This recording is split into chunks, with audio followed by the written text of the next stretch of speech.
You're traveling Story Road, Utah. Just north of the Bryce Canyon National Park junction on US Highway 89 is a quiet, western-looking town with an amazing story involving quilts. Now, lots of folks sleep under quilts in one of Panguitch's fine bed and breakfasts or motels, but that's not the reason Panguitch has a quilt walk park. Here's the story. In 1864, a group of pioneers was sent eastward from Parowan, Utah, over the old Spanish Trail to establish a settlement, which they named Panguitch, meaning fish in the Paiute language.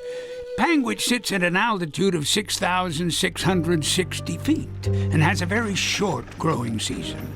So late that summer, just as the settlers were hoping to harvest their first crops, they were surprised by an early killing frost and heavy snow.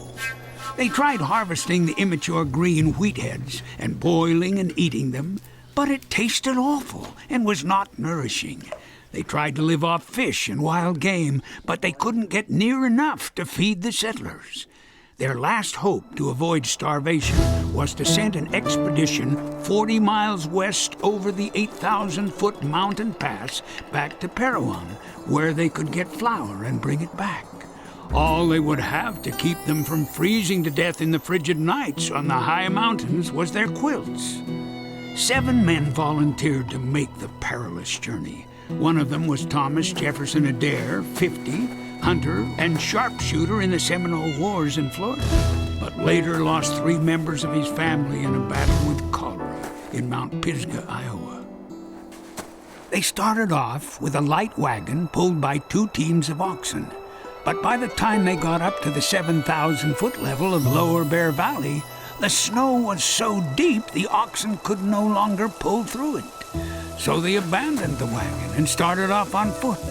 But the crust on the snow would not support their weight, and they kept falling through into waist-deep snow. So they tried breaking a trail through the snow. The next part we don't know, but I imagine they formed a single file, the lead man clawing through and stomping down the snow, creating a narrow slit, which those following could widen into a trench, and then trading places one after another as the lead man became exhausted.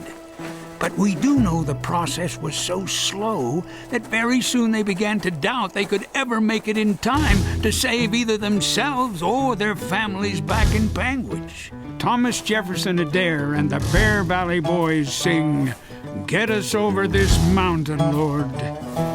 I fought Seminoles in Florida, held Alabama mobs at bay, fought cholera at Mount Pisgah, and lost 3 of my family to the grave. But the sound of me staring back at me made me shake down to my bones. I lose Mary and all the children too. If we don't bring some food back home, won't you get us over this mountain, Lord, over this great divide?